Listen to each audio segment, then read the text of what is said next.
अकेला गधा और बेकार लड़का था जो कि अपना सारा टाइम एक डेटिंग सिमुलेटर गेम खेलने में लगा देता था क्योंकि वो असली लड़कियों से बात नहीं कर पाता था। लेकिन अचानक से एक दिन वो मर जाता है और उसी वर्ल्ड में इनकारनेट होता है अपनी प्रीवियस लाइफ की सारे यादों के साथ, और देखते ही देखते वो उस दुनिया का सबसे ज्यादा अमीर इंसान बन जाता है। यहाँ तक कि उस दुनिया में मौजूद उसको सबसे ज्यादा स्ट्रॉन्गेस्ट चीट स्किल भी मिलती है, और ये सारी ही चीजें मिला के उसको उस दुनिया का सबसे ज्यादा स्ट्रॉन्गेस्ट कैरेक्टर बना देता है। लेकिन जैसे ही हमारा मेन कैरेक्टर आंखें खोलता है वो देखता है कि वो आखिर कहाँ पर है। तभी एक आदमी उसको सिर में मारता है और कहता है कि आखिर तुम घर से क्यों भाग गए। अब इसके बाद ही बहुत सारा टाइम बीत जाता है, हमें बहुत सालों बाद का सीन दिखाया जाता है जहाँ पर हम लियोन को देखते हैं जो कि कहता है अब इतने सालों में मैं ये समझ चुका हूँ कि मैं इस गेम में फंस चुका हूँ। एक ऐसा कैरेक्टर जिसकी इस दुनिया में भी कोई इज्जत नहीं करता। बेसिकली लियोन एक फार्मर की फैमिली में रिइंकार्नेट हुआ था। लियोन कभी कभार अपने माता पिता की हेल्प भी कर दिया करता है। अब ये सब तो ठीक ही चल रहा था, लेकिन अचानक से एक दिन लियोन को कहा जाता है कि तुम्हें एक 60 इयर्स ओल्ड लेडी से शादी करनी ही होगी, और इस लेडी ने बेसिकली अपने प्रीवियस 7 हस्बैंड्स को मार दिया होता है और अब वो लियोन को निशाना बना रही है। चाहे लियोन इस शादी के लिए कितनी बार भी मना कर देता, वहाँ पर उनकी फैमिली बिल्कुल भी नहीं मान रही थी। लियोन ये भी कहता है कि जब मैं एकेडमी में जाऊंगा वहाँ पर मैं खुद से एक लड़की को देख के उससे शादी कर सकता हूँ, लेकिन इस चीज के लिए भी उसको उसकी फैमिली पर मना कर दिया जाता है। लेकिन हमारा लियोन कोई नया खिलाड़ी नहीं है, वो इस गेम को बहुत सालों से खेल रहा था,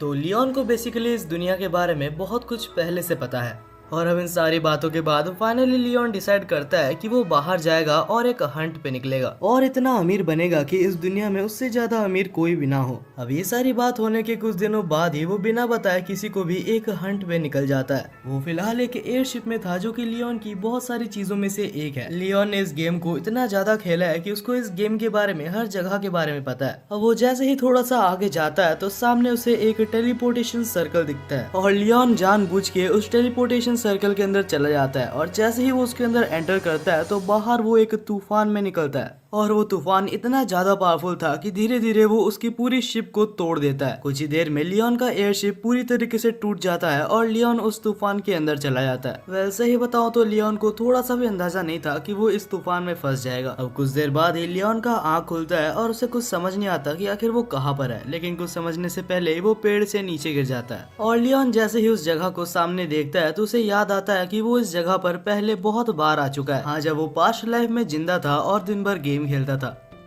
अब लियोन चुपचाप उस अबैंडन जगह के अंदर जाता है। उसे लगता है कि यहाँ पर ही अंदर कहीं रूम में एक बहुत ही बड़ा ट्रेजर हो सकता है। थोड़ा सा और आगे बढ़ने पे लियोन को वहाँ पर एक रोबोट दिखता है जो कि उस जगह को गार्ड कर रहा था।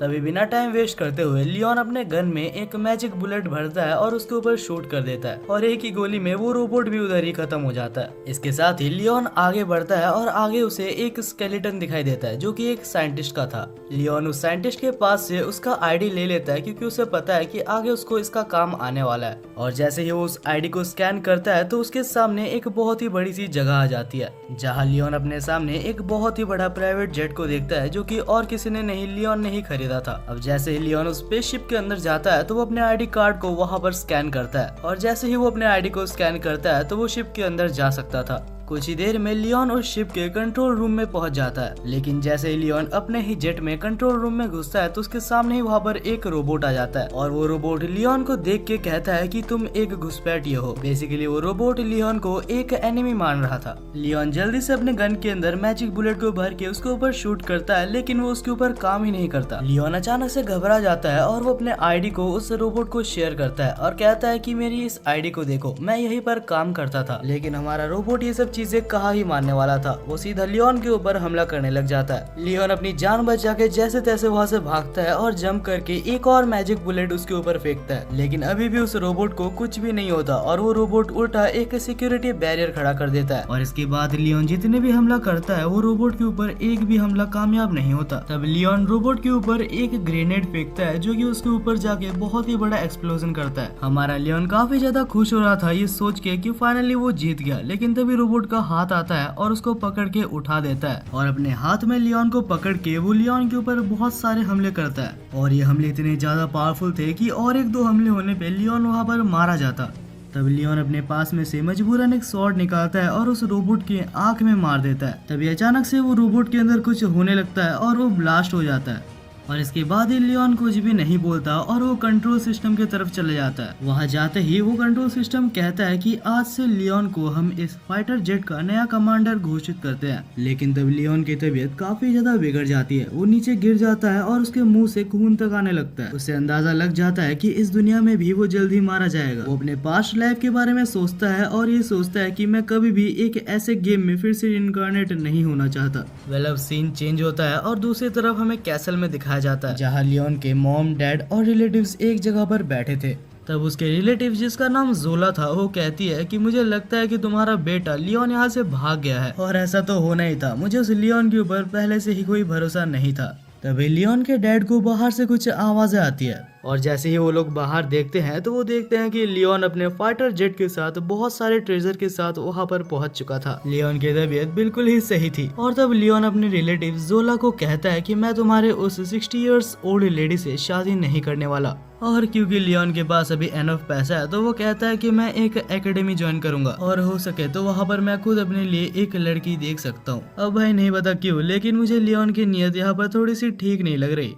अभी हमें कुछ दिन बाद का सीन दिखाया जाता है जहाँ पर लियोन ने एक एकेडमी ज्वाइन कर लिया था और उसके कुछ दोस्त भी बन चुके थे और लियोन के दोस्त भी लियोन के तरह अकेले, बेकार और सिंगल लोग थे। लेकिन तभी वो लोग बैठे थे और सामने वो लोग एनजी नाम के एक लड़की को देखते हैं और एनजी इस एकेडमी की सबसे ज्यादा पॉपुलर लड़की है और एनजी अभी वहाँ पर मौजूद एक प्रिंस से बात कर रही थी। प्रिंस के साथ एक लड़की होती है जिसको देख के एनजी कहती है कि तुम आखिर इस लड़की के साथ क्या कर रहे हो। लेकिन तब प्रिंस एनजी से कहता है कि तुम बस अपने काम से काम रखो, मेरे काम में दखल अंदाजी मत किया करो। और ये सब देख के लियोन को काफी ज्यादा स्ट्रेंज महसूस होता है क्योंकि जब वो अपने प्रीवियस लाइफ में गेम खेला करता था तब प्रिंस और एनजी काफी अच्छे दोस्त थे।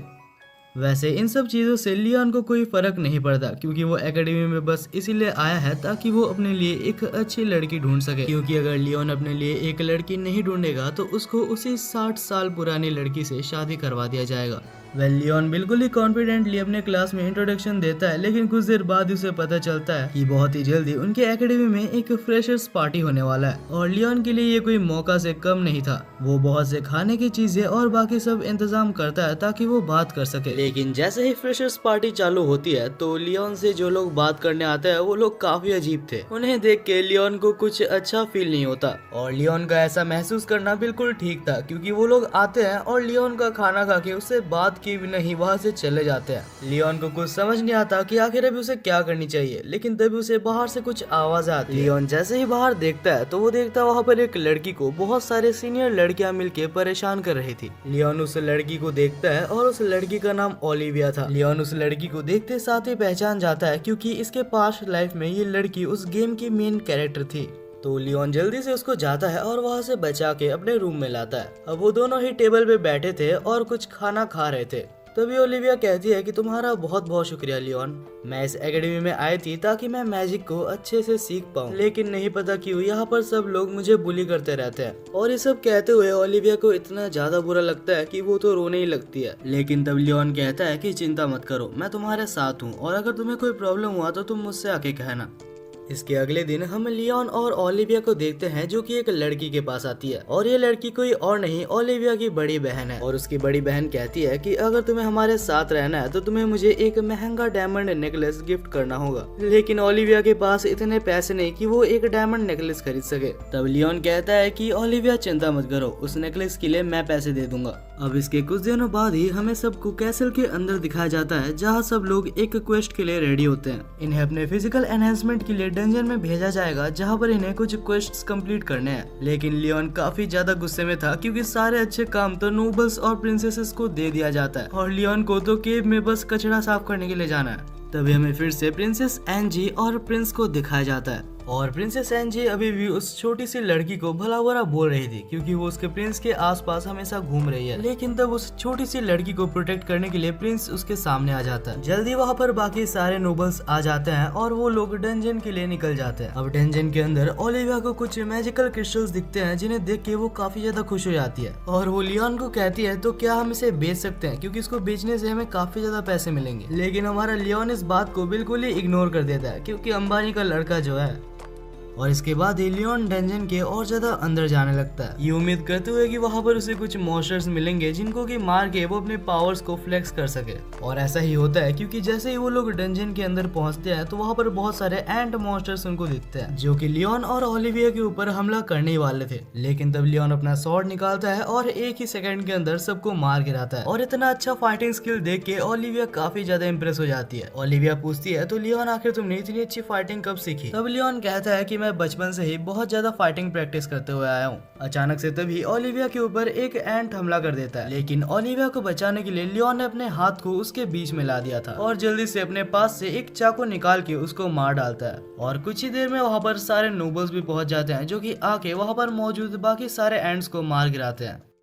और जब फाइनली ये सब खत्म हो जाता है तो हमें उसी छोटी सी लड़की को दिखाया जाता है जो कि प्रिंस के पीछे छुप रही थी। उस लड़की का नाम हमें मैरी बताया जाता है जो कि प्रिंस के पास जाके उसके वुंड्स को हील कर देती है। लेकिन तभी वहाँ पर एंजी आ जाती है जो कि फिर से प्रिंस और मैरी को कुछ बोलने वाली थी, लेकिन प्रिंस मैरी को लेके वहाँ से चला जाता है। दूसरी तरफ हम ओलिविया को देखते हैं जो कि लियोन के वुंड्स को हील कर रही थी, लेकिन एक्चुअली लियोन को एक बात समझ ही नहीं आ रहा। ओलिविया इस गेम की मेन कैरेक्टर है और उसके पास्ट लाइफ में ओलिविया प्रिंस के साथ रहती थी। तो इस वक्त जब लियोन इस गेम में मौजूद है तो ओलिविया प्रिंस के जगह उसके साथ क्यों है? अब इसके अगले ही दिन हमें दिखाया जाता है कि कुछ लोग मिलके मैरी के कुछ इंपॉर्टेंट चीजों को जला देते हैं। और जब इस बारे में प्रिंस को पता चलता है तो वो एंजी को बुलाता है और एंजी से पूछता है तो आखिर तुमने उन चीजों को क्यों जलाया? लेकिन एंजी कहती है कि मेरे को इन सब चीजों के बारे में बिल्कुल भी नहीं पता।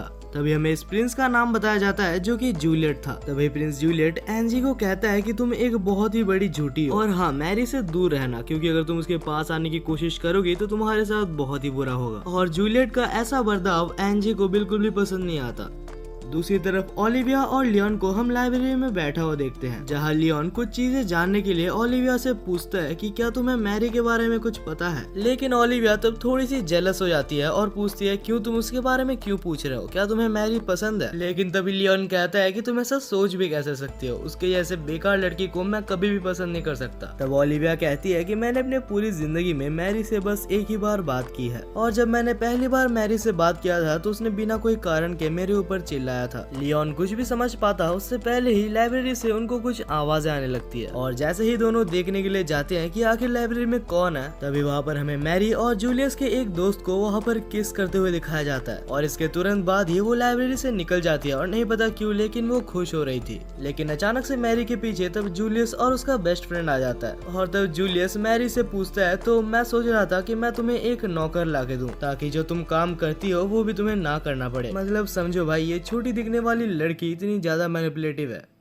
और जब इन सब के बारे में एंजी को पता चलता है तो वो बहुत ही ज्यादा दुखी होकर रोने लगती है, क्योंकि मैरी से भी पहले वो जूलियस से सच्चा प्यार करती थी। दूसरी तरफ हमें ओलिविया की बड़ी बहन को दिखाया जाता है जो कि लियोन के रूम में घुस के आती है और लियोन को उठा के उससे पूछती है तो क्या तुम्हें मैरी के बारे में कुछ भी पता है? तो लियोन उसको सारी चीजों के बारे में बताता है और सब कुछ जानने के बाद वो कहती है कि जो तुम जान चुके हो उन सबको अपने अंदर ही रखना और मुझे लगता है कि प्रिंस और मैरी से तुम्हें दूर रहना चाहिए, क्योंकि वो लोग यहाँ के टॉप नोबल में आते हैं और अगर चाहे तो एक सेकंड के अंदर इस एकेडमी से तुम्हें निकाल सकते हैं। तब लियोन भी कहता है तो ठीक है, मैं उनसे कोई भी पंगा नहीं लेने वाला। अब इसके कुछ दिनों बाद ही हमें दिखाया जाता है कि सब लोग एक जगह पर इकट्ठा होते हैं अपने ईयर एंडिंग को सेलिब्रेट करने के लिए। और जैसे कि हमें पता है कि लियोन और उसके दोस्त अपने हरकतों से बाज नहीं आने वाले और बहुत सारी अजीब सी हरकतें करने की वजह से वो लोग वहाँ पर पिटते भी हैं। लेकिन दूसरी तरफ हम फिर से एंजी को देखते हैं जो कि अपने प्रिंस से बात कर रही थी। अब एंजी जूलियस से कहती है कि शायद जूलियस तुम्हें पता नहीं, लेकिन तुम्हारा और तुम्हारे 5 दोस्तों का ये लड़की फायदा उठा रही है। और वो लोग तब चौंक जाते हैं जब जूलियस कहता है कि इस चीज के बारे में मुझे पता है और हम 5 भाइयों को ही इससे कोई भी प्रॉब्लम नहीं है। और इसके बाद ही जूलियस के एक एक दोस्त मैरी के लिए अपना प्यार दिखाने लगते हैं, लेकिन हद तो तब हो जाती है जबकि जूलियस कहता है कि मैरी को मुझसे ज्यादा प्यार कोई भी नहीं कर सकता। और जूलियस की इन बातों से एंजी इतना ज्यादा गुस्सा हो जाती है कि वो अपना ग्लव्स उतार के मैरी की तरफ फेंकती है, लेकिन एंजी का प्लान उसके ऊपर ही भारी पड़ जाता है क्योंकि जूलियस कहता है कि मैरी के जगह मैं और मेरे दोस्त तुमसे लड़ेंगे। एंजी को पता है कि अकेले वो 5 को नहीं हरा सकती, लेकिन भीड़ में से कोई भी एंजी को सपोर्ट नहीं करता क्योंकि वो लोग जूलियस के खिलाफ नहीं जाना चाहते थे। और लियोन को अच्छे से पता था कि अभी अगर एंजी का किसी ने भी सपोर्ट नहीं किया तो वो बहुत ही बुरी हार जाएगी। तो दूसरी बार ना सोच के लियोन सीधा जाता है और कहता है कि एनजी की तरफ से मैं तुमसे लड़ूंगा। और ये चैलेंज देख के वहाँ पर मौजूद सब लोग हैरान हो जाते हैं क्योंकि एक लो क्लास लड़का एक नोबल प्रिंस को चैलेंज कर रहा है। तब एनजी कहती है कि अगर मैं इस टूर्नामेंट को जीत जाती हूँ तो मैं चाहती हूँ कि जूलियस के आसपास मैरी फिर से मुझे ना दिखे। और तभी एनजी भी कहती है कि अगर जूलियस और बाकी सब जीत जाते हैं तो तुम जूलियस के साथ बात नहीं करोगी। तब लियोन कहता है तो क्यों ना हम एक रोबोट बैटल करें हमारे पीछे के एरिना में।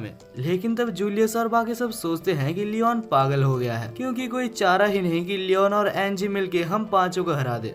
लेकिन तब लियोन कहता है कि इतना ज्यादा कॉन्फिडेंट मत हो, बस इसीलिए क्योंकि तुम एक नोबल हो। और अपने गंदे से ग्लोव को जूलियस के मुंह पे फेंक के मारता है। अगले ही सीन में जब लियोन अपने रूम में आता है तो अपने वॉल में देखता है कि बहुत सारे हेटर्स उसके बारे में भला बुरा लिख के गए थे। और जब लियोन सीसीटीवी कैमरा चेक करता है तो उसे पता चलता है कि इनमें से कुछ उसके खुद के दोस्त भी लिख के गए हैं।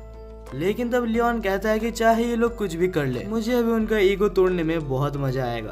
तब एनजी कहती है कि तुम पागल हो गए हो, तुम्हें पता नहीं है कि वो लोग कौन है। प्लीज लियोन, मैं कह रही हूँ कि तुम इस टूर्नामेंट से क्विट कर दो, मेरे लिए तुम्हें ये सब करने की कोई भी जरूरत नहीं है। लेकिन तब लियोन कहता है कि मैं कभी भी किसी लड़ाई से भाग के नहीं जाता और चिंता मत करो, मेरे पास कुछ ऐसा है कि वो लोग मेरा कुछ भी नहीं बिगाड़ पाएंगे। अब इसके बाद हमें सीधा टूर्नामेंट का सीन दिखाया जाता है जहाँ पर जूलियस और बाकी सारे दोस्त अपने रोबोट्स को लेके आए थे और उनके रोबोट्स बिल्कुल ही टॉप टियर रोबोट्स में से आते हैं। दूसरी तरफ हम लियोन को देखते हैं जो कि फील्ड में काफी अजीब अजीब सी हरकतें कर रहा था। और तब लियोन देखता है कि लियोन के दोस्तों ने उसके ऊपर बेट लगाया कि वो इस टूर्नामेंट को जीतेगा। दूसरी तरफ से एनजी चिल्लाती है और कहती है कि लियोन, आखिर तुम्हारा रोबोट कहाँ पर है। लेकिन लियोन कहता है कि चिंता मत करो, तुम आराम से जाके बैठ जाओ। और कुछ ही देर में ऊपर आसमान से एक कचड़े का डिब्बा नीचे गिरता है और हाँ, लियोन इसी से लड़ने वाला है। और वहाँ पर मौजूद सारे लोग लियोन के ऊपर हंसने लगते हैं। एनजी को समझ नहीं आता कि लियोन के ऊपर आखिर सब लोग क्यों हंस रहे हैं। तब एनजी को पता चलता है कि लियोन के पास जो रोबोट है वो एक आउटडेटेड मॉडल है, यानी कि ये मॉडल बहुत सालों पहले यूज हुआ करता था और अभी इन रोबोट्स के सामने इसका कोई भी वैल्यू नहीं है। लेकिन दूसरी तरफ हम लियोन को देखते हैं जो कि काफी कॉन्फिडेंट था और रोबोट के अंदर चला जाता है। कुछ ही देर में टूर्नामेंट का पहला राउंड चालू हो जाता है जहाँ पर पहले राउंड में रैट नाम का एक बंदा आया था। और लड़ाई स्टार्ट होने से पहले रैट अपने रोबोट की तारीफ किए जा रहा था, जैसे कि मेरे रोबोट को किंगडम के सबसे ज्यादा महंगे और सबसे ज्यादा स्ट्रॉन्गेस्ट मटेरियल से बनाया गया है। लेकिन लियोन कहता है कि अपना मुंह बंद रखो क्योंकि मैं ये सब बहुत बार सुन चुका हूँ। और तब लियोन अपने रोबोट के अंदर से एक वेपन को निकालता है और वो वेपन और कुछ नहीं, एक शावल था। लियोन भी काफी ज्यादा कंफ्यूज था क्योंकि उसने तो एक स्वॉर्ड लाया था, लेकिन यहाँ पर एक शावल क्या कर रहा है। अब इसके बाद ही दोनों अपना इंट्रोडक्शन देते हैं और फाइट चालू हो जाता है जहाँ क्रैट एक सेकंड वेस्ट ना करते हुए लियोन के ऊपर हमला करता है। क्रैट सीधा अपने स्पीयर और 4 ड्रोन्स को लियोन के ऊपर छोड़ देता है, लेकिन हमारे लियोन ने 5 अटैक्स को डॉज कर लिया था और मानो डॉज तो ऐसे कर रहा था जैसे कि वो इस गेम में प्रो हो। और अचानक से लियोन उसके रोबोट को पकड़ता है और नीचे मारता है। और तभी वहाँ पर रेफरीज आते हैं और रोबोट को चेक करके कहते हैं कि लियोन अपना पहला राउंड जीत चुका है। भीड़ में मौजूद लोग बिल्कुल ही चुप हो गए थे क्योंकि उनको नहीं पता कि अभी यहाँ पर क्या हुआ और उन्हें क्या बोलना चाहिए। लेकिन लियोन ये देख के काफी खुश था कि सब में से उसके टीचर उसके लिए ताली बजा रहे थे। ओलिविया भी काफी ज्यादा खुश थी कि लियोन जीत गया, लेकिन उसे ये बिल्कुल भी समझ नहीं आ रहा था कि आखिर लियोन का इतना भारी रोबोट इतना फास्ट कैसे मूव कर सकता है। और वहीं पर मौजूद एनजी बाकी सारे ऑडियंस के शक्ल को देख के उनके ऊपर हंस रही होती है।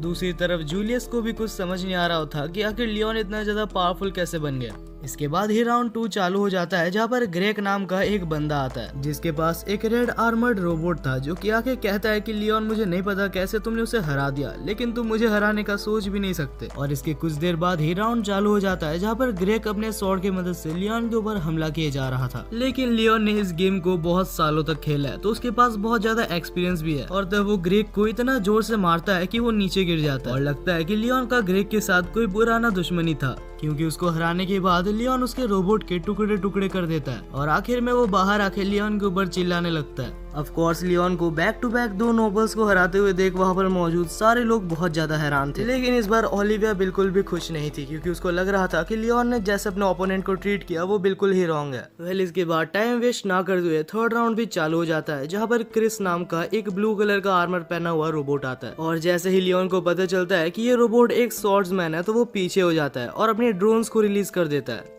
लेकिन क्रिस लियोन का मजाक उड़ाते हुए कहता है कि क्यों अभी तुम डर गए। और इसके बाद ही क्रिस जैसे लियोन के ऊपर हमला करने की कोशिश करता है तो लियोन उसके स्वॉर्ड को पकड़ के उधर ही तोड़ देता है। और क्योंकि उसका स्वॉर्ड पूरी तरीके से टूट चुका है तो उसके पास सरेंडर करने के अलावा कोई भी ऑप्शन नहीं है। और इसके बाद ही लियोन से लड़ने की बारी ज्यूक की थी, लेकिन वो काफी ज्यादा टेंशन में था क्योंकि उसको लगता है कि वो भी लियोन से हार जाएगा। और क्योंकि अभी अगला राउंड चालू होने में थोड़ा सा टाइम था तो वो ओलिविया की बड़ी बहन को बुलाता है और कहता है कि कुछ भी करके लियोन के उस रोबोट में बहुत सारे एक्सप्लोजिव्स को फिट कर दो ताकि मैं इस मैच को जीत सकूं।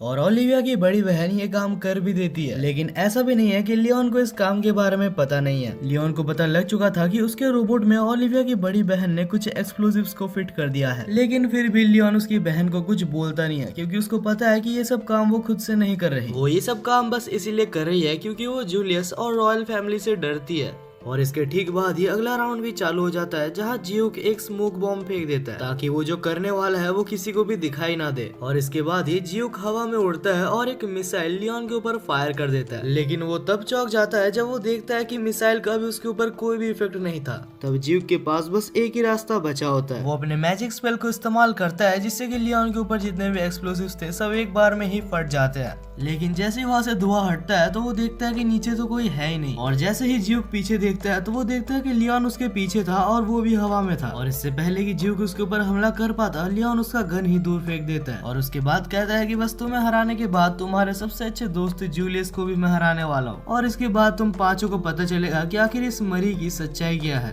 और तभी ज्यूक लियोन के ऊपर हमला करता है और कहता है कि ऐसा कभी भी नहीं होगा, लेकिन लियोन उसका हमला ब्लॉक करता है और उसको एक ही स्ट्राइक के साथ नीचे गिरा देता है।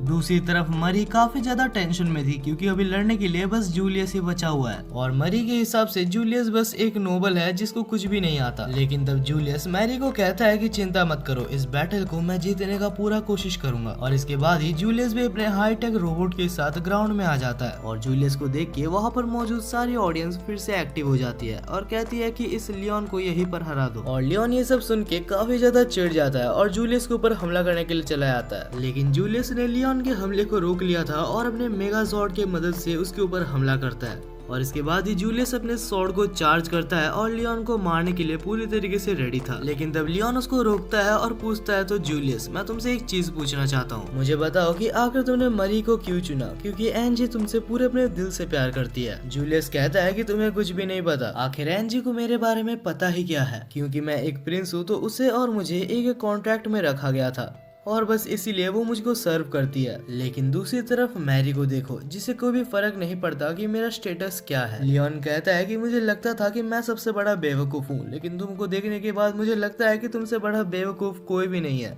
और तभी जूलियस बहुत ज्यादा गुस्से में आ जाता है और कहता है शायद तुम्हें पता नहीं तुम किससे बात कर रहे हो। और जूलियस के मुंह से ये सुन के लियोन का दिमाग और ज्यादा खराब हो जाता है। वो कहता है कि तुम्हें क्या पता मेरे साथ क्या क्या हुआ है और मैं कौन हूँ, तुम जैसे नोबल्स मेरे जगह को कभी भी नहीं समझ सकते। और जूलियस कहता है कि मुझे नहीं पता तुम क्या कह रहे हो, लेकिन मरी के लिए मैं इस फाइट को जरूर जीतूंगा। और जूलियस के मुंह से ये सारी बातें सुनने के बाद एंजी रो पड़ती है क्योंकि उसको पता चल जाता है कि जूलियस उससे बिल्कुल भी प्यार नहीं करता। यहाँ तक कि ओलिविया भी एंजी को डिफेंड करने के लिए खड़े होकर कहती है कि एंजी तुमसे बहुत दिल से प्यार करती थी, लेकिन जूलियस इन सारी बातों को इग्नोर कर देता है और कहता है कि मैं जिसे पसंद करता हूँ वो बस मरी है और मैं तब तक लड़ने वाला हूँ जब तक कि हम दोनों में से कोई मर नहीं जाता। लेकिन अब हमारा लियोन इन सब बातों से बहुत ज्यादा पक चुका है। वो कहता है कि अगर तुम मुझे हरा सकते तो अभी तक हरा देते, लेकिन तुम बस बोलना ही जानते हो। और ये बातें सुन के जूलियस काफी ज्यादा गुस्सा हो जाता है और अपने रोबोट को चार्ज करके लियोन की तरफ बढ़ता है। लेकिन तब लियोन अपने रोबोट का एक स्पेशल मूव यूज करता है जिसका नाम प्लाज्मा प्लास्टर था और वो अटैक इतना ज्यादा पावरफुल था कि उसके एक अटैक से ही उसके रोबोट के टुकड़े टुकड़े हो जाते हैं। और ये सब चीजें वहाँ पर बैठी ऑडियंस को हजम नहीं होती, तो वो लोग चिल्लाने लगते हैं कि लियोन एक चीटर है। लेकिन हमारे लियोन को इन सब बातों से 1% भी फर्क नहीं पड़ता। वो रोबोट से उतरता है और एंजी के पास जाता है और एंजी से कहता है कि तुम्हारा बहुत बहुत शुक्रिया, क्योंकि बहुत दिनों बाद मुझे किसी का ईगो तोड़ के बहुत ज्यादा मजा आया। लेकिन तभी वहाँ पर ओलिविया आती है और कहती है कि तुम बहुत ही ज्यादा पावरफुल हो लियोन, हालांकि तुमने सभी को हरा दिया है लेकिन सारे स्टूडेंट्स अभी तुमको हेट करेंगे बस इसीलिए क्योंकि तुमने प्रिंस और उनके दोस्तों को हराया है, तो कोई भी नहीं देखेगा कि तुम कितना ज्यादा पावरफुल हो। तब लियोन कहता है कि मेरे को कोई फर्क नहीं पड़ता कि मेरे बारे में कौन क्या सोचता है। वेल अब इनको साइड में रखे तो दूसरी तरफ हम एंजी को देखते हैं जो कि जूलियस के पास जाती है, क्योंकि जूलियस बहुत ही ज्यादा इंजोर्ड था तो वो उसके पास रहना चाहती थी। और वो जूलियस को ये भी समझाती है कि मैं तुमसे कितना ज्यादा प्यार करती हूँ। लेकिन जब जूलियस पूछता है तो मेरे को बताओ कि आखिर मेरा फेवरेट फूड कौन सा है, तब एंजी उस सवाल का बिल्कुल ही गलत आंसर देती है। तब जूलियस कहता है कि अगर तुम्हें सच में इतना ज्यादा प्यार है तो तुम्हें मेरे बारे में बिल्कुल भी क्यों नहीं पता। लेकिन दूसरी तरफ मरी को मेरे बारे में सब कुछ पता है। जूलियस तो ये भी कहता है कि अगर तुम इस दुनिया में आखिरी पर्सन भी हो फिर भी मैं तुम्हारे साथ नहीं रहना चाहूंगा। और अब ये सब सुनने के बाद एंजी कुछ भी नहीं बोलती और चुपचाप वहां से चली जाती है। दूसरी तरफ हम लियोन को देखते हैं जो कि एंजी के फादर के पास जाता है और उनसे कहता है कि मुझे पता है कि आप मेरे ऊपर एक्शन लेने वाले हो क्योंकि मैंने प्रिंस के साथ लड़ाई की, लेकिन प्लीज मेरी ये रिक्वेस्ट रखना कि मेरे फैमिली को आप कुछ भी नहीं करेंगे। तब एंजी के फादर कहते हैं कि तुम इस एकेडमी से तो निकाल दिए जाओगे, लेकिन क्योंकि तुमने एंजी की हेल्प की है तो तुम मारे नहीं जाओगे। वैसे लियोन मेरे पास भी तुम्हारे लिए एक काम है। मेरी बेटी एंजी तुम्हारे प्राइवेट आइलैंड में तुम्हारे साथ जाना चाहती है, तो अगर तुम इस समर वेकेशन में फ्री हो तो तुम मेरी बेटी के साथ अपने प्राइवेट आइलैंड में जा सकते हो। और ये सब बात करने के बाद ही लियोन वहां से चला आता है। अगले ही सीन में हम एंजी और ओलिविया को देखते हैं जो कि लियोन के प्राइवेट जेट में थे। लेकिन एंजी काफी ज्यादा दुखी थी क्योंकि उसको लग रहा था कि लियोन के जितने भी प्रॉब्लम्स है सब एंजी की वजह से ही हो रहा है। ओलिविया एंजी को कहती है कि चिंता मत करो, लियोन बिल्कुल ही ठीक है। और एंजी अगर तुम्हें पता नहीं लियोन वैसा ही है। एंजी अगर लियोन को तुम जूलियस से लड़ने के लिए मना भी कर देती फिर भी लियोन नहीं रुकता। दूसरे सीन में हमें लियोन के घर में दिखाया जाता है जहाँ पर लियोन की ग्रैंड मदर यानी कि जोरा काफी ज्यादा गुस्सा थी और कहती है एक बार लियोन घर आ जाए तो मैं उसे बताऊंगी कि आखिर उसने क्या किया है। लेकिन तभी घर में लियोन के साथ एंजी भी आती है और कहती है कि लियोन ने मेरी जान बचाई है। और क्योंकि एंजी एक बहुत ही बड़ी नोबल और प्रिंसेस है तो एंजी को देखते साथ ही लियोन के चुड़ैल ग्रैंड मदर का बिल्कुल ही बिहेवियर चेंज हो जाता है। और अभी लियोन के पूरे फैमिली के साथ इंट्रोडक्शन के बाद ओलिविया और एंजी लियोन के प्राइवेट आइलैंड में जाते हैं जहाँ पर एंजी और ओलिविया लियोन के प्राइवेट हॉट स्प्रिंग को टेस्ट करने की कोशिश करते हैं। अब हॉट स्प्रिंग में नहाते नहाते एंजी ओलिविया से पूछती है, ओलिविया मेरे को एक चीज सच सच बताना, क्या तुम्हें लियोन पसंद है? ओलिविया थोड़ी सी शर्मा जाती है और कहती है मैं लियोन को बहुत ज्यादा एडमायर करती हूँ, उसका स्टेटस मुझसे बहुत ज्यादा ऊपर है और मुझे नहीं लगता कि मेरे जैसे एक लड़की को कभी भी लियोन पसंद करेगा। और इसके बाद ही ओलिविया कहती है कि ऐसा तो नहीं है कि तुम लियोन को पसंद नहीं करती। तब एंजी कहती है कि जो सब चीजें लियोन मेरे बारे में जान चुका है तो उसके बाद मेरे को नहीं लगता कि लियोन मेरे को कभी भी पसंद करेगा। और वैसे भी मैं अभी तक जूलियस को भूल नहीं पाई। और इसके बाद ही हॉट स्प्रिंग में उनका नहाना हो जाता है और वो लोग बाहर आ जाते हैं। और वो लोग जैसे ही बाहर आते हैं तब लियोन भी वहाँ पर आ जाता है। तब एंजी लियोन से कहती है, और लियोन मुझे तुमसे माफी भी मांगना था क्योंकि मुझे पता है कि मेरे ये सब कारनामों की वजह से तुम्हें बहुत ज्यादा तकलीफ हुई है और नहीं पता क्यों, लेकिन मुझे उस मैरी से रिवेंज लेने का मन कर रहा है। तब लियोन एंजी से कहता है कि अगर तुम्हें उससे रिवेंज लेना है तो तुम्हें अपने आप का बेस्ट वर्जन बनना पड़ेगा। तो एंजी अगर तुम्हें मैरी से रिवेंज लेना है तो अपने आप को बेस्ट बनाओ। और ये सुन के ओलिविया भी कहती है कि अगर तुम इसी तरीके से रिवेंज लेने वाले हो तो मैं भी तुम्हारे साथ हूँ एंजी।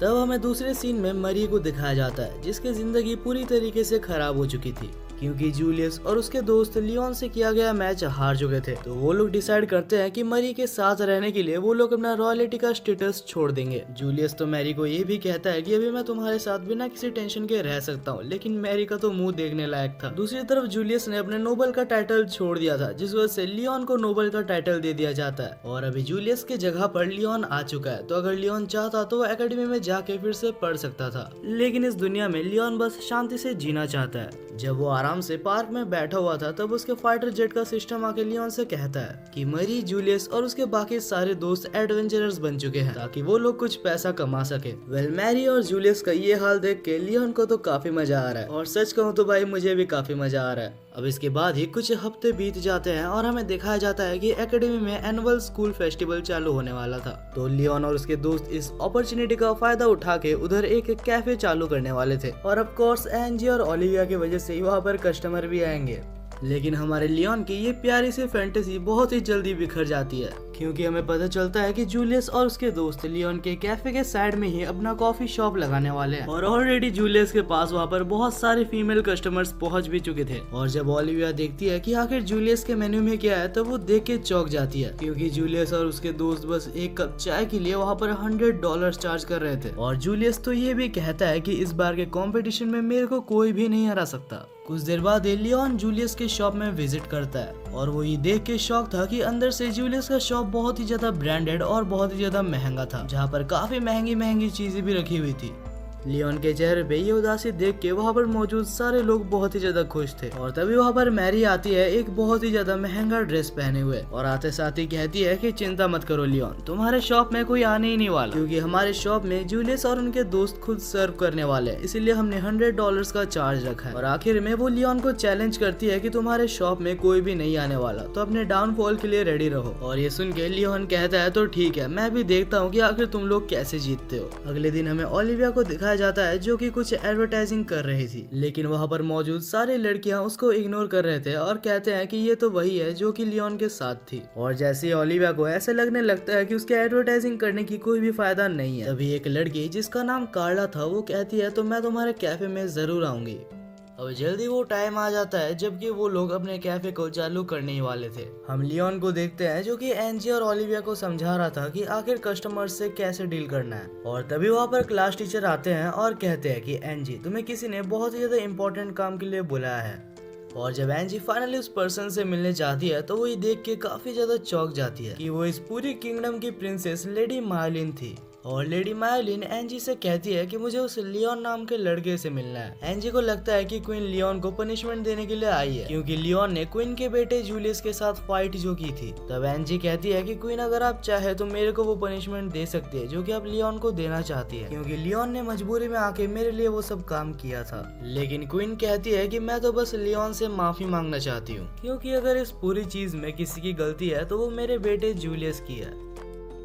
दूसरी तरफ हम जूलियस के कैफे में देखते हैं जहाँ पर बहुत सारी भीड़ थी और ऑफ कोर्स लियोन और ओलिविया के पास कोई भी नहीं आ रहा था। लेकिन अचानक से वहाँ पर एक लड़की आती है जो कि आगे बहुत ही रूडली कहती है कि तुम्हारा कस्टमर आ चुका है। दूसरी तरफ हम क्वीन को देखते हैं जो कि डोर ओपन करती है ताकि वो लियोन से मिल सके। लेकिन क्वीन ये देख के काफी ज्यादा चौंक गई थी कि लियोन को एक लड़की गार्बेज की तरह ट्रीट कर रही है, और यहाँ तक कि वो लियोन के सिर के ऊपर पैर रख के कहती है कि तुम जैसे कॉमनर को मेरे सामने खड़े रहने की कोई भी हक नहीं है। और एंजी जब ये सब होता हुआ देखती है तो वो खुद को रोक नहीं पाती और उस लड़की को एक हाथ से ही ऊपर उठा देती है और फिर उसको दूर फेंक के कहती है कि तुम्हें कोई भी हक नहीं कि तुम उसके साथ ऐसा बिहेव करो।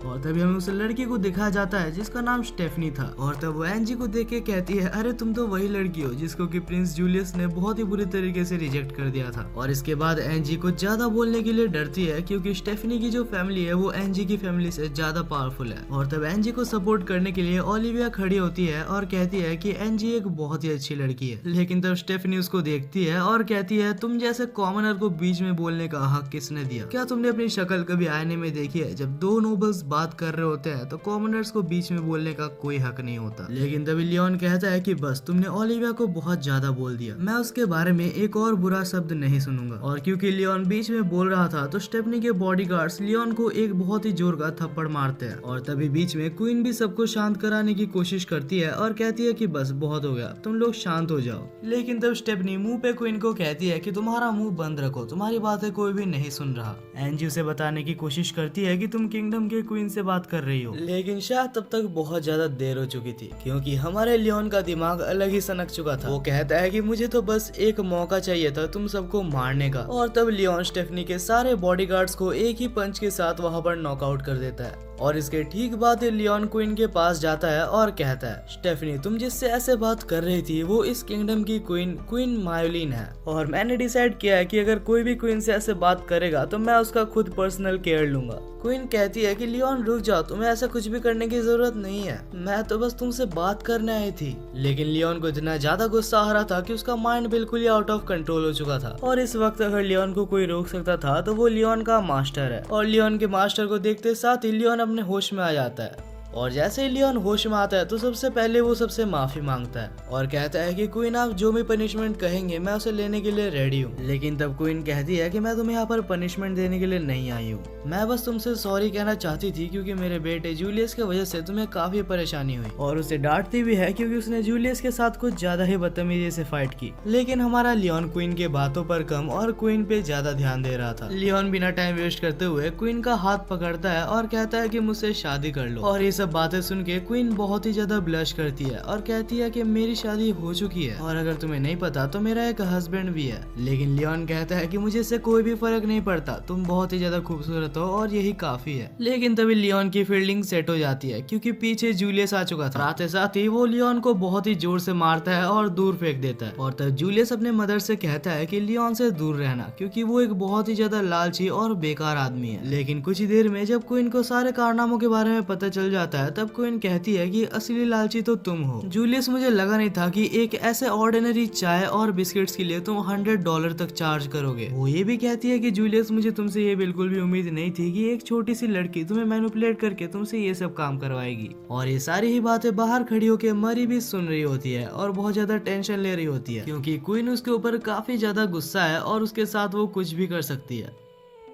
दूसरी तरफ हमें लियोन को दिखाया जाता है जो कि अकेले बैठ के सोच रहा था कि आखिर मैं इतना ज्यादा गधा कैसे हो सकता हूँ, मुझे लगा भी कैसे कि आखिर क्वीन मुझसे शादी कर लेगी। और तभी वहाँ पर वो लड़की जिसका नाम कार्लस था वो आती है और कहती है तो क्या मुझे यहाँ पर अभी भी एक चाय मिल सकती है। लेकिन लियोन का मूड काफी ज्यादा खराब था तो वो कहता है कि नहीं, हमारी शॉप बंद हो चुकी है। और तब अचानक से कार्लस लियोन को रिक्वेस्ट करने लगती है और कहती है तो प्लीज मेरे फैमिली को बचाने में मेरी हेल्प करो।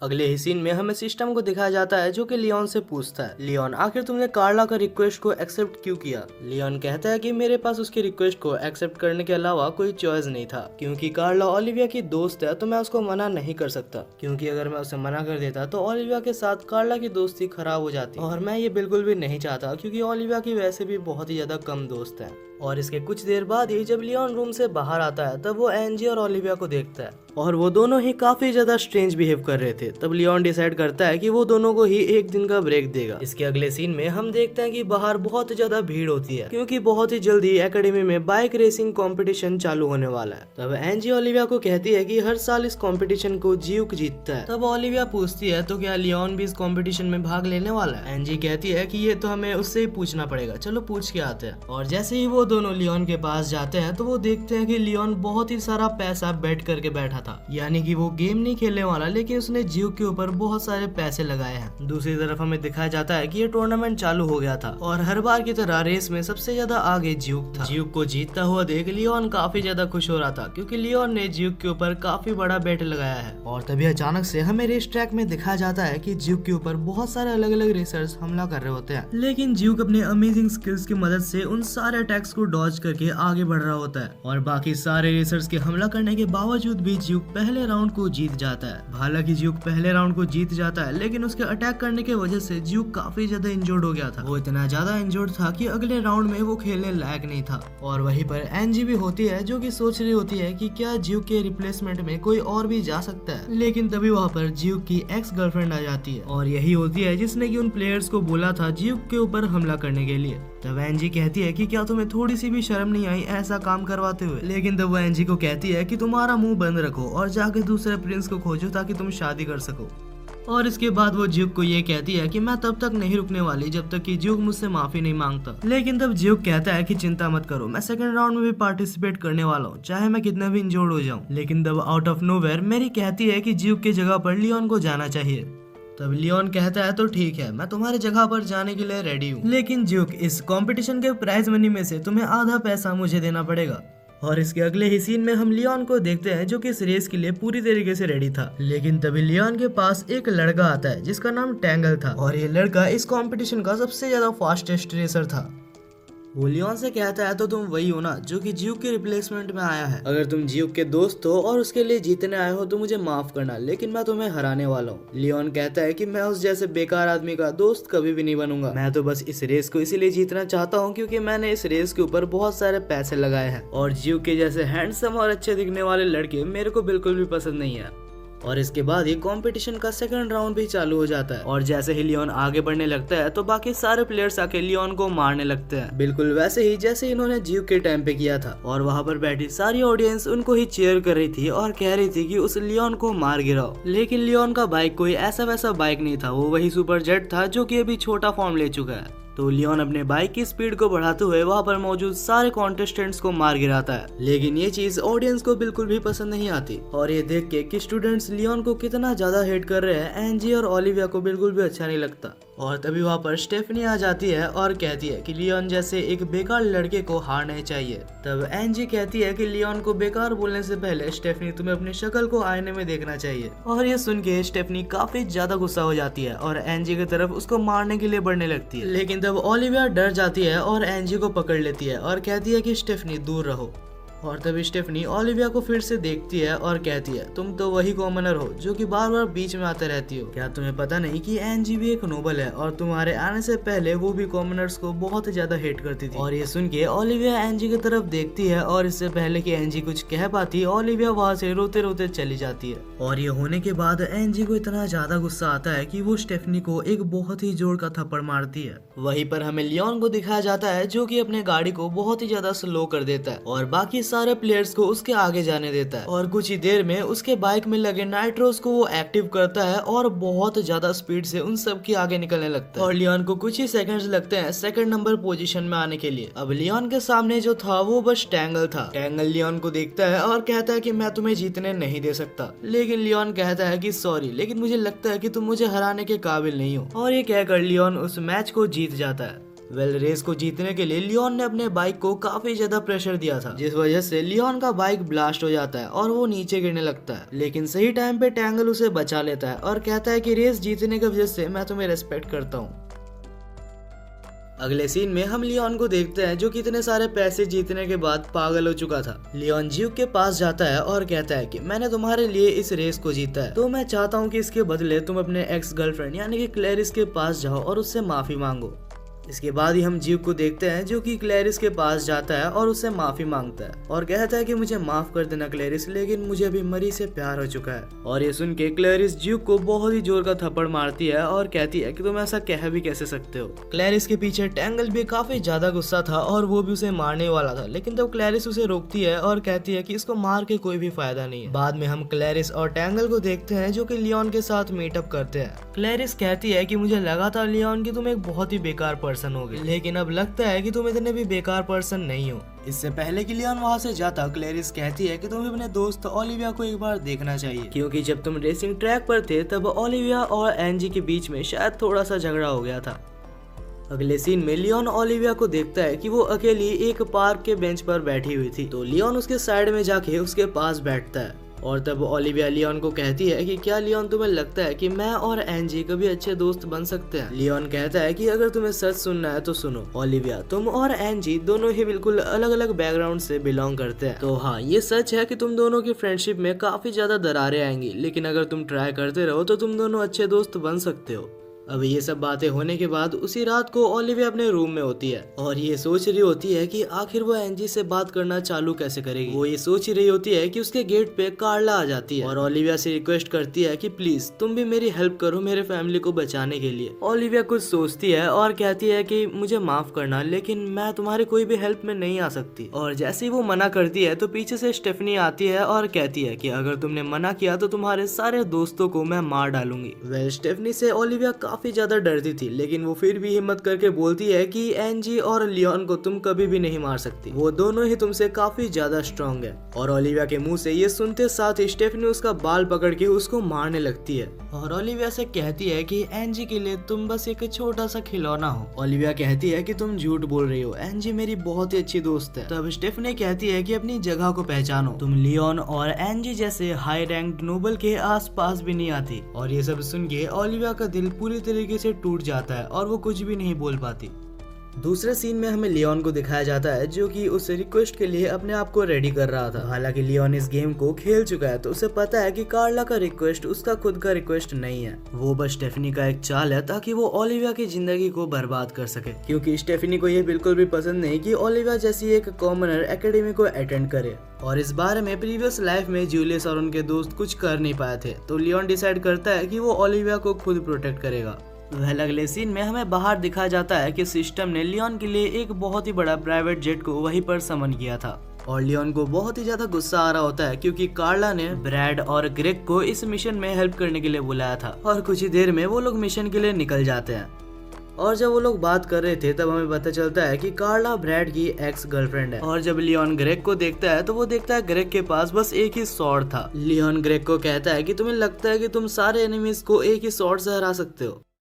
वहीं पर एंजी ओलिविया से माफी मांगने के लिए उसके रूम में जा रही होती है, उसे एक गिफ्ट देने के लिए। लेकिन जैसे ही वो उसके रूम के बाहर पहुंचती है तो वो देखती है कि उसके रूम में बहुत से अजीब अजीब चीजें लिखे थे। वो सोच ही रही थी कि आखिर ऐसा कौन कर सकता है, तभी वहाँ पर स्टेफनी आ जाती है और कहती है कि हाँ, ये सब मैंने किया है और साथ ही मैंने कार्ला के साथ मिलके एक झूठा प्लान बनाया ताकि मैं ओलिविया की जिंदगी को बर्बाद कर सकूं। और हर बार की तरह एंजी उसको पकड़ती है और कहती है कि फिर से ऐसा किया तो मैं तुम्हें मार डालूंगी। दूसरी तरफ लियोन और बाकी सब बैठ के गेम खेल रहे होते हैं कि तभी लियोन के एयरशिप के बाहर बाकी 2 फाइटर एयरशिप्स आ जाते हैं उनके साथ लड़ने के लिए। और जब लियोन अपने टीममेट्स की तरफ देखता है तो उनको देख के उसे समझ आ जाता है कि वो लोग लड़ने के लिए नहीं आए। तब लियोन कहता है कि तुम लोग को लड़ने की कोई भी जरूरत नहीं है, तुम लोग बस शिप का ख्याल रखना। दूसरी तरफ हम एनिमी के बॉस को देखते हैं जो कि one of the strongest fighters को लियोन के स्पेसशिप की तरफ भेजता है। लेकिन वो ये देख के हैरान था कि लियोन ने अपने उसी पुराने रोबोट के साथ 1 सेकंड के कम टाइम में भी उसके सबसे ज्यादा स्ट्रॉन्गेस्ट एनिमीज को मार डाला था। और इस टाइप का इंसेन पावर देख के ब्रैड और ग्रेग दोनों ही काफी ज्यादा चौंक गए थे और ये पावर देख के एनिमी टीम का लीडर भी वहाँ से रिट्रीट कर लेता है। लेकिन बस इतने में हमारे लियोन को मजा आने वाला था। तब लियोन अपने रोबोट में से बहुत सारे मिसाइल्स को लॉन्च करता है जो कि सीधा एयरशिप में जाके लगता है। और क्योंकि उनका एयरशिप पूरी तरीके से खराब हो चुका था तो वो लोग लियोन के सामने सरेंडर कर देते हैं। सिस्टम लियोन से पूछता है अगर तुम चाहते तो उसको मार सकते थे, लेकिन तुमने उसे नहीं मारा। लियोन कहता है कि अगर मैं उसे मार देता तो मैं सबके नजर में आ जाता और मैं ये चाहता नहीं हूँ क्योंकि मेरे प्लान के लिए ये बहुत ही खराब होगा। और जब कार्ला को पता चलता है कि लियोन ने उसके सारे एनिमीज को मार गिराया तब वो काफी ज्यादा टेंशन लेने लगती है। उसे विश्वास भी नहीं होता कि आखिर इतने बड़े एयरशिप्स को एक पर्सन कैसे मार सकता है और आखिर वो लोगों को क्या एक्सप्लेन करेगी क्योंकि वो तो बस एक प्रैंक कर रही थी। दूसरी तरफ जैसे ही लियोन का एयरशिप लैंड करता है तो वहाँ पर मौजूद सारे लोग उसको घेर लेते हैं। जल्दी कार्ला के डैड वहाँ पर आते हैं और कहते हैं कि रुक जाओ, ये ब्रैड का दोस्त है तो हमें इसको पहले सुन लेना चाहिए। तब ब्रैड कहता है कि हमें कार्ला ने भेजा है ये कह के कि आपकी फैमिली मुसीबत में है। और ये सुन के उसके डैड को कुछ भी समझ नहीं आता और वो कार्ला को बुलाते हैं। जब कार्ला को कुछ समझ नहीं आता कि आखिर वो क्या बोले तब वो सारा दोष ओलिविया के ऊपर डालने की कोशिश करती है। लेकिन तभी लियोन बीच में आता है और कहता है कि सच बोलो वरना मैं बोलूंगा। और ये सुन के कार्ला सच बोलती है कि स्टेफनी ने उसे ये सब करने के लिए मजबूर किया था। अगले सीन में हम लियोन को देखते हैं जो कि ओलिविया को खोजते खोजते उसके रूम में जाता है। लियोन ने इतना नोटिस तो कर ही लिया था कि ओलिविया काफी ज्यादा दुखी है और जब लियोन उसके पास जाने का कोशिश करता है तो ओलिविया उसका हाथ हटा देती है और तब वो लियोन से पूछती है तो बताओ आखिर तुम मेरे साथ हमेशा इतना ज्यादा अच्छा बिहेव क्यों करते हो? अगर तुम सिर्फ मेरे बॉडी का फायदा उठाना चाहते हो तो तुम मुझे बोलो, मैं तुम्हें ये करने दे सकती हूँ, पर मुझे नहीं लगता कि मेरे जैसे एक लड़की के साथ तुम्हें कभी भी प्यार होगा। और ये सब देख के लियोन को कुछ भी समझ नहीं आता कि आखिर ये क्या हो रहा है। तब ओलिविया रोते रोते नीचे बैठ जाती है और कहती है तो मैं तुम्हारे लिए बस एक पेट हूँ, है ना लियोन? लियोन सिर्फ ओलिविया की तरफ देख रहा होता है और सोचता है कि आखिर स्टेफनी ने इसको क्या बोला होगा। उसी रात को लियोन एक जगह पर बैठा होता है और सिस्टम को कहता है कि आखिर उसके साथ क्या क्या हुआ। तब सिस्टम कहता है कि लियोन ये सारी गलती तुम्हारी है क्योंकि तुमने ही ओलिविया को इतना ज्यादा हेल्प किया है कि उसके खुद के स्किल्स और कॉन्फिडेंस बहुत ही ज्यादा नीचे गिर गया है। और लियोन मैं तो कहता हूँ कि तुम ओलिविया को अपना पेट बना लो, फिर तुम उसे कुछ भी करा सकते हो। और ये सुन के लियोन को इतना ज्यादा गुस्सा आता है कि वो उस सिस्टम को ही दूर फेंक देता है। और इसका एक ही मतलब है कि हमारे लियोन के पास भी दिल है।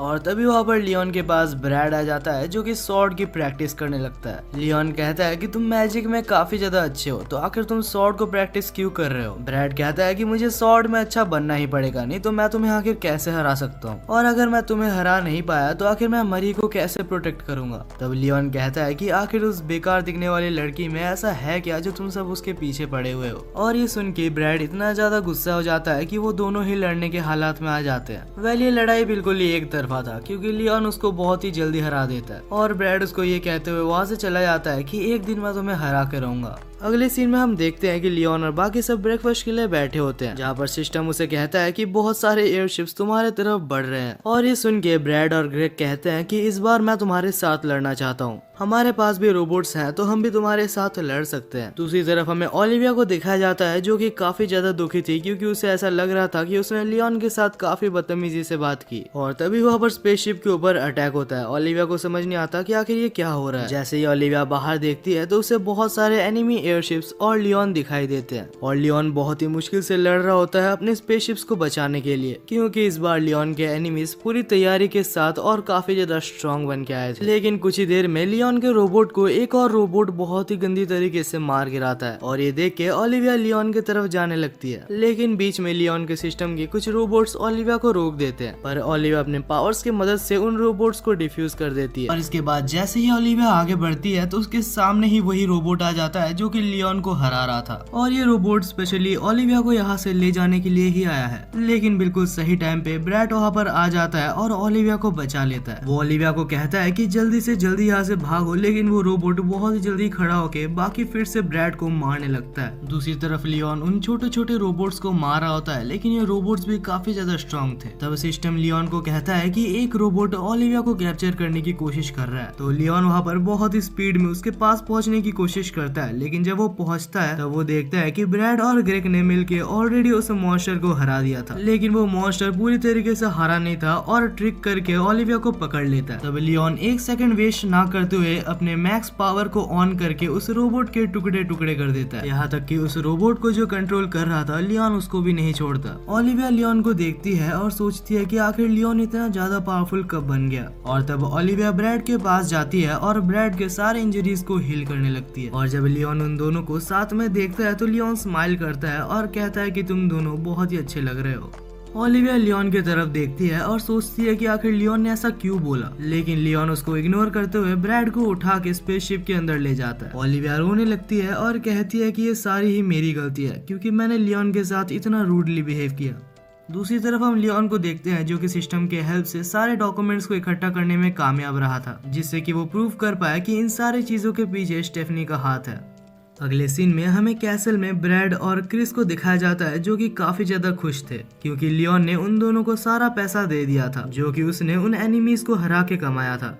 जहां दूसरी तरफ क्वीन मायलिन और बाकी सारे गार्ड्स मिलकर स्टेफनी को कैप्चर करने में कामयाब होते हैं, क्योंकि इससे पहले कि स्टेफनी सारे सबूत मिटा पाती लियोन ने क्वीन को सब कुछ बता दिया था। और आखिर में लियोन डिसाइड करता है कि सबसे बढ़िया यही होगा कि मैं ओलिविया और एंजी दोनों की ही जिंदगी से दूर चला जाऊं। और क्योंकि लियोन कुछ ही समय में बहुत सारे नोबल्स की हेल्प कर रहा था, तो सारे नोबल्स के पास से उसको थैंक यू का लेटर आता है और लियोन का नोबल का स्टेटस और ज्यादा ऊपर चला जाता है। लेकिन हमारा लियोन बहुत ही ज्यादा गुस्सा हो रहा था, क्योंकि उससे बस एक नॉर्मल साइड कैरेक्टर की लाइफ जीनी थी, क्योंकि मैं अभी एक बहुत ही ज्यादा हाई रैंक्ड नोबल हूँ तो सारी लड़कियां मेरे पीछे आएंगी। लियोन के दोस्त कहते हैं कि आखिर तुम इससे परेशान क्यों हो, ये तो बहुत ही अच्छी बात है, और जहाँ तक मुझे लगता है तुम्हें ओलिविया और एंजी से भी बात करना चाहिए। लेकिन जैसे ही लियोन उन दोनों का नाम सुनता है तो वो आगे कुछ भी नहीं बोलता। उसी रात को एकेडमी में एक फेस्टिवल था और ओलिविया सोच रही थी कि काश लियोन और एंजी मेरे साथ होते। लेकिन जैसे ही ओलिविया श्राइन तक जाती है तो वो देखती है कि वहाँ पर पहले से लियोन खड़ा है, और तभी वहाँ पर श्राइन की प्रीस्ट आती है और कहती है कि तुम दोनों ही यहाँ पर अपने विशेष को मांग सकते हो। कुछ ही देर में वहाँ पर एंजी भी आ जाती है और तीनों ही मिलके वहाँ पर प्रे करते हैं। प्रीस्ट उनको ब्लेसिंग देती है कि तुम तीनों हमेशा साथ और खुश रहो। लेकिन जल्द ही प्रीस्ट को पता चल जाता है कि ये तीनों अभी दोस्त नहीं है। अगली सुबह में दिखाया जाता है कि लियोन बाहर खड़ा हुआ था कि तभी वहाँ पर लियोन के पास एक नोबल जिसका नाम क्रिस था वो आता है और लियोन से कहता है कि हमें एक कॉम्बैट फाइट करना चाहिए, क्योंकि मुझे सुनने में आया कि तुमने शिप में ब्रैड को हरा के मरी के बारे में मजाक उड़ाया था। तब लियोन कहता है कि मुझे पता है तुम एक स्वॉर्ड्समैन हो, और जहाँ तक मरी की बात है तो मैं अभी भी कहता हूँ कि उस बेकार दिखने वाली लड़की से मुझे कोई भी काम नहीं है। और इसके बाद ही जैसे वो लोग गुस्सा होकर बहस कर रहे होते हैं तभी एयरशिप का अलार्म बजता है और अचानक से बहुत सारे अलग अलग टाइप के बहुत ही डेंजरस मॉन्स्टर्स उनके तरफ हमला करने के लिए आने लगते हैं। और जैसे ही लियोन उन एयरशिप्स को देखता है तो उन एयरशिप्स के सामने लोगों को देख के वो समझ जाता है कि ये जो हमला हो रहा है वो फेनस किंगडम की तरफ से हो रहा है। बहुत समय पहले फेनस किंगडम भी इसी कंट्री का एक हिस्सा हुआ करता था, लेकिन एक लड़ाई के चलते वो लोग डिसाइड करते हैं कि वो लोग अलग रहेंगे। लियोन ये गेम खेल चुका है और उसे पता था कि ये हमला होने वाला है, लेकिन उसे समझ नहीं आता कि आखिर ये हमला अभी क्यों हो रहा है, क्योंकि गेम के हिसाब से इस हमले को 3 महीने बाद होना चाहिए था। इससे पहले कि लियोन सिस्टम को कुछ भी बोल पाता और लड़ने के लिए जा पाता, हम लोग देखते हैं कि फेनोस किंगडम की प्रिंसेस लियोन को ही देख रही थी। वेल इस प्रिंसेस का नाम हमें सेरा बताया जाता है। कुछ ही देर में वहाँ पर एंजी और ओलिविया भी आ जाते हैं और ये देख के कि फैनोस किंगडम ने उनके ऊपर हमला किया है वो खुद भी चौंक जाते हैं। तब सेरा एक बहुत ही बड़ा अनाउंसमेंट करती है और कहती है कि तुम सबको 1 घंटे का टाइम दिया जाता है, जो सरेंडर करना चाहता है उसकी जान को बख्श दिया जाएगा, और अगर किसी ने मना किया तो इतनी बड़ी आर्मी को फेस करने के लिए रेडी रहना। तब वहाँ पर नीचे बहुत सारे सोल्जर्स हमें दिखाए जाते हैं और तभी एंजी बोलती है कि रुक जाओ, मुझे पता है कि तुम लोग मेरे लिए आए हो, तो मैं तुम्हारे साथ जाने के लिए रेडी हूँ, लेकिन यहाँ के सिटीजन्स को बिल्कुल भी हार्म मत पहुँचाना। और ये कहकर एंजी उनके साथ जाने लगती है। लियोन उसको रोकने की कोशिश करता है, लेकिन बहुत सारे सीनियर सिटीजन्स उसको रोक देते हैं क्योंकि एंजी के लाइफ से ज्यादा उन्हें खुद की लाइफ की चिंता है। और ये देख के कि वहाँ पर लियोन हीरो बनने की कोशिश कर रहा है, वहाँ का वॉइस कमांडर लियोन के पास आता है और कहता है कि अपने काम से काम रखो बच्चे, वरना तुम मार दिए जाओगे। और जब ओलिविया देखती है कि लियोन के साथ ऐसा बिहेव हो रहा है, तब वो कहती है कि रुक जाओ, तुम ऐसा नहीं कर सकते। तब ओलिविया को सबक सिखाने के लिए वहाँ पर एक सीनियर स्टूडेंट आती है और उसको मारते हुए कहती है कि तुम्हारा मुंह बंद रखो। और दूसरी तरफ एंजी को प्रिंसेस सेरा के पास ले जाया जाता है। प्रिंसेस सेरा एंजी को कहती है कि अच्छा हुआ तुम यहाँ पर आ गई, क्योंकि एंजी अभी तुम्हारा यूज करके हम तुम्हारी कंट्री को पूरी तरीके से तबाह करने वाले हैं। दूसरे सीन में हम क्रिस को देखते हैं जो कि एकेडमी में हॉल पे सारे स्टूडेंट्स को जमा करता है और वहाँ पर एक मोटिवेशनल स्पीच देने की कोशिश करता है ताकि सारे स्टूडेंट्स खुद ब खुद अपने आप को प्रोटेक्ट कर सके। लेकिन क्योंकि वो क्रिस था और उसकी इमेज बहुत ही ज्यादा नीचे गिर चुकी थी, इसलिए वहाँ के सारे स्टूडेंट्स कहते हैं कि जाओ और मरी के पास जाके रोते रहो, तुम्हारी बात कोई भी नहीं सुनने वाला। और ये देख के वहाँ पर लियोन आता है एक गन के साथ और फायर करते हुए कहता है कि जो भी फाइट नहीं करेगा वो मारा जाएगा। तुम लोग बस नोबल के नाम पे एक धब्बा हो, क्योंकि तुम लोग कुछ भी नहीं कर सकते और ये पूरी तरीके से तुम्हारी मर्जी है कि तुम फाइट करना चाहते हो नहीं, लेकिन अगर तुम फाइट नहीं करोगे तो तुम मारे जाओगे। और जब वहाँ के स्टूडेंट्स लियोन की बातें सुनते हैं तो वहाँ पर एक सीनियर गर्ल जो कि स्टेज में आती है, वो आकर कहती है कि आखिर तुम्हारा हिम्मत कैसे हुआ कि तुम हमको ऐसा बोल सको, क्या तुम्हें लगता है कि हम अपनी सुरक्षा भी नहीं कर सकते? और ये कहकर वो अपने मैजिक एलिमेंट्स को दिखाने लगते हैं और इसका एक ही मतलब हुआ कि वो सारे लोग लड़ने के लिए बिल्कुल तैयार थे। और ये देखकर क्रिस लियोन से कहता है कि तुम्हारा बहुत बहुत शुक्रिया, मुझे लगा था कि ये लोग मेरे बात कभी भी नहीं मानेंगे। दूसरे सीन में हम लियोन को देखते हैं जो कि अपने सिस्टम और फाइटर जेट के साथ लड़ाई में उतरने के लिए बिल्कुल तैयार था, लेकिन फाइट में जाने से पहले ओलिविया उसका हाथ पकड़ दिया है और कहती है कि लियोन मुझसे प्रॉमिस करो कि तुम जिंदा वापस आओगे, क्योंकि ऐसे बहुत सारे बातें हैं जो कि मुझे तुम्हारे साथ करनी है। दूसरी तरफ हमें सीरा को दिखाया जाता है जो कि सारे मॉन्स्टर्स को एक फ्लूट की मदद से कंट्रोल कर रही होती है और हमारा लियोन अपने जेट में बैठ के सारे मॉन्स्टर्स को मारते हुए आगे बढ़ रहा होता है। वहीं पर क्रिस लियोन को देख के काफी ज्यादा खुश था और बाकी सारे अपने रोबोट्स को लेके लड़ने के लिए तैयार हो रहा था। और साथ ही में सारे स्टूडेंट्स अपने एकेडमी को प्रोटेक्ट करने के लिए मैजिकल बैरियर बना के लियोन की हेल्प करते हैं। वहीं पर शिप के अंदर से एंजी लियोन को देख रही होती है और सोच रही होती है कि लियोन कितने अच्छे से लड़ सकता है। हालांकि सीरा कितने भी मॉन्स्टर्स को लियोन की तरफ भेज दे, लियोन उनको बहुत ही आराम से मार रहा था। तब एंजी बोलती है कि अगर तुम्हें लगता है कि तुम लियोन को हरा सकती हो तो भूल जाओ, क्योंकि लियोन हमारे किंगडम का सबसे ज्यादा स्ट्रॉन्गेस्ट फाइटर है। दूसरी तरफ सारे स्टूडेंट्स और साथ ही में क्रिस उनके रोबोट्स के साथ बहुत ही मुश्किल से लड़ रहे होते हैं और ओलिविया खाली नहीं बैठी थी, जो भी इंजर्ड हो रहे थे सबको वो हील कर रही होती है। हालांकि वो नोटिस करती है कि बहुत सारे एयर कैनन्स उनके शिप की तरफ बढ़ रहे थे और अगर उनके एयरशिप को कोई बचा सकता था तो वो ओलिविया ही है। तब अचानक से ओलिविया का डिवाइन पावर एक्टिवेट हो जाता है और पूरे एयरशिप के चारों तरफ एक गोल्डन शील्ड बन जाता है, जिससे कि कोई भी एयर कैनन्स शिप को डिस्ट्रॉय नहीं कर सकते। और यहाँ तक कि उन शील्ड के अंदर से कुछ अटैक्स होते हैं जो कि उन मॉन्स्टर्स को भी मार देते हैं। और ये पावर देख के फाइनली लियोन को बहुत ज्यादा खुशी होती है, क्योंकि ओलिविया ये पावर डिजर्व करती है। वहीं पर लियोन अपने जेट के नाइट्रोस को ऑन करता है और सीधा मदरशिप के अंदर चला जाता है। वहीं पे मदरशिप के अंदर बैठ के वहाँ का वॉइस कमांडर बात कर रहा होता है कि हमारे सोल्जर्स काफी स्ट्रांग है और वो पक्का लियोन को हरा देंगे। वो ये सब बातें कर ही रहा होता है कि तभी पीछे से लियोन शिप को तोड़ते हुए बाहर आता है और अपने जेट के मदद से वहाँ पर मौजूद सारे सोल्जर्स और वाइस कैप्टन को भी नॉकआउट कर देता है और अपने शॉटगन को प्रिंसेस सीरा के तरफ पॉइंट आउट करते हुए कहता है कि सरेंडर कर दो। और तभी लियोन प्रिंसेस के पीछे मेड को शूट करके उसके पास से उस फ्लूट को ले लेता है और इससे पहले कि वो शिप पूरी तरीके से टूट जाता, लियोन एंजी को अपने जेट में बैठाता है और वहाँ से निकल जाता है। और एंजी लियोन के पीछे बैठ के हंस रही होती है, क्योंकि उसे वो सारे पुराने पल याद आ रहे होते हैं जो कि उसने लियोन के साथ बिताए हैं। वहीं पर जब वाइस कैप्टन को होश आता है तो उसे ये सब देख के काफी ज्यादा गुस्सा आता है और वो प्रिंसेस सीरा के आखिरी माना को यूज करके सारे मॉन्स्टर्स को उनके स्पेसशिप की तरफ भेज देता है। ये देख के कि इतने सारे मॉन्स्टर्स उनके स्पेसशिप की तरफ आ रहे हैं, लियोन को समझ नहीं आता कि आखिर उसे क्या करना चाहिए, क्योंकि वो नहीं चाहता कि ओलिविया अपनी बची कुची माना को यूज करके फिर से इतना बड़ा प्रोटेक्शन स्पेल बनाए। तो लियोन अपने जेट में बैठ के सारे मॉन्स्टर्स को हराने के लिए वहीं पर निकल जाता है। वहाँ एनजी सोच रही होती है कि वो लियोन को हेल्प करने के लिए क्या कर सकती है और तब एनजी अपने एम्बर अटैक की मदद से वहाँ पर मौजूद सारे मॉन्स्टर्स को धीरे धीरे जलाने लगती है। और अपना काम खत्म करने के बाद एनजी ओलिविया की तरफ जाती है और उसे पूछती है तो क्या तुम ठीक हो। तब ओलिविया कहती है कि तुम दोनों इतने मेहनत से लड़ रहे थे और मैं कुछ भी मदद नहीं कर पाई। तब एनजी कहती है कि तुम्हारे शील्ड ने हमारे पूरे शिप को बचाया है और अगर आज तुम नहीं होती तो शायद ही हम इस मैच को जीत पाते। और अब इतने टाइम बाद फाइनली इनकी दोस्ती फिर से हो जाती है और इससे पहले कि वो लोग शिप से निकल पाते एक कैनन आके उस शिप में टकराता है और वो शिप इतने जोर से हिलता है कि एनजी उस शिप से नीचे गिरने वाली थी, लेकिन सही टाइम पे ओलिविया उसको पकड़ लेती है।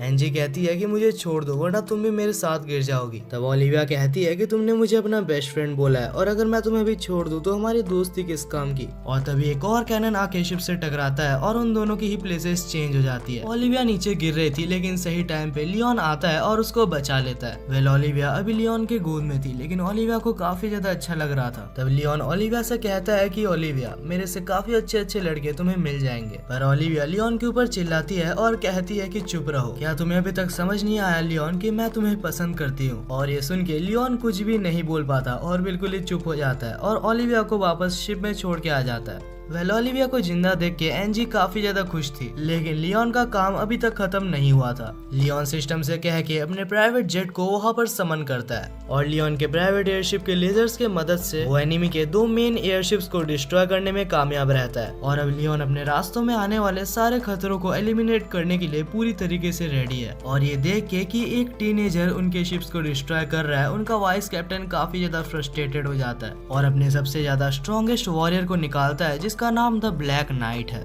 और जैसे ही ब्लैक नाइट बाहर आता है तो उसको देख के सिस्टम तक डर जाता है। वो कहता है कि लियोन इसको हराना बिल्कुल भी आसान नहीं होगा। लियोन ब्लैक नाइट के ऊपर सारे ड्रोन से हमला करता है लेकिन ब्लैक नाइट सारे ड्रोन्स को 1 सेकंड के अंदर ही काट देता है। तब ब्लैक नाइट अचानक से रोबोट के सामने आता है और उस रोबोट के चेस्ट पर हमला करता है, जिससे कि लियोन के कंट्रोल सिस्टम का एक छोटा सा हिस्सा खराब हो जाता है। और जैसे ही लियोन सोनिक ब्लास्ट का यूज करने वाला था तभी अचानक से ब्लैक नाइट उसको बहुत ही स्पीड से डॉज कर लेता है। तब सिस्टम लियोन को कहता है कि तुम्हारा आर्मर पूरी तरीके से डिस्ट्रॉय हो चुका है तो तुम्हें अभी रिट्रीट कर लेना चाहिए। लेकिन लियोन को याद आता है कि एनजी और ओलिविया उसका वेट कर रही है और ये सोच के लियोन कहता है कि नहीं, आज मैं इसको हरा के ही जाने वाला हूँ। और ये सुन के ब्लैक नाइट कहता है कि जैसी तुम्हारी मर्जी, और तभी वो अपने स्वॉर्ड को समन करता है और स्वॉर्ड को लियोन के रोबोट के आर पार कर देता है। बट तब लियोन उस रोबोट से बाहर निकल जाता है और रोबोट को ऑटो पायलट पे छोड़ देता है। और लियोन ब्लैक नाइट के जेट पर जाके उसके सिर पर गन रख के कहता है कि तुम्हें अभी सरेंडर करना ही पड़ेगा।